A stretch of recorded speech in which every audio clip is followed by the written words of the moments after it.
કરોડોના મૂલ્યનું પેંગોલિયન વેચાય તે પહેલા ઝડપાયું. રાજકોટ ગીર પંથકમાંથી 2 શખ્સોની ધરપકડ. રાજકોટ અને ગીર સોમનાથ પંથકમાંથી દુર્લભ ગણાતા પેંગોલિયન પ્રજાતિના પ્રાણીને ગેરકાયદેસર રીતે ₹22 કરોડના આંકલન મૂલ્યમાં વેચવાના પ્રયાસમાં સંડોવાયેલા 2 શખ્સોને wild life trust of India Rajkot special operation ગ્રુપની સંયુક્ત ટીમે ઝડપી પાડ્યો છે. આ પ્રાણીને સુરક્ષિત મુક્ત કરાવી વન વિભાગને સોંપવામાં આવ્યું છે.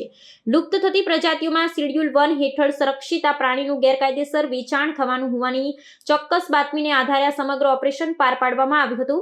પ્રથમ રાજકોટના ઢેબર રોડ પરથી એક શંકાસ્પદ શખ્સની અટકાયત કરવામાં આવી હતી, જેના મોબાઈલમાંથી પેંગોલિયનના વિડીયો અને વેચાણ અંગેના સંદેશાઓ મળી આવ્યા હતા.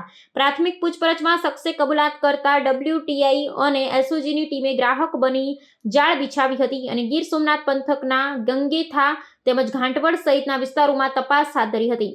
આખરે ઘાંટવડ નજીક વન વિસ્તારની સીમા પર આવેલી એક વાડીમાં છુપાવેલા પેંગોલિનને ટીમ સફળતાપૂર્વક બચાવી લીધું, રેસ્ક્યુ કર્યું હતું. પ્રાણી ₹22 કરોડમાં વેચવાની પેરવીમાં રહેલા 2 આરોપીઓ બીજલ ઉર્ફે વિજય જીવા સોલંકી રહે ગાંગેથા તાલુકો સુત્રાપાડા અને લીપ વિહા મકવાણા રહે ઘાંટવડ તાલુકો કોડીનારના ઘટના સ્થળેથી ધરપકડ કરવામાં આવી હતી.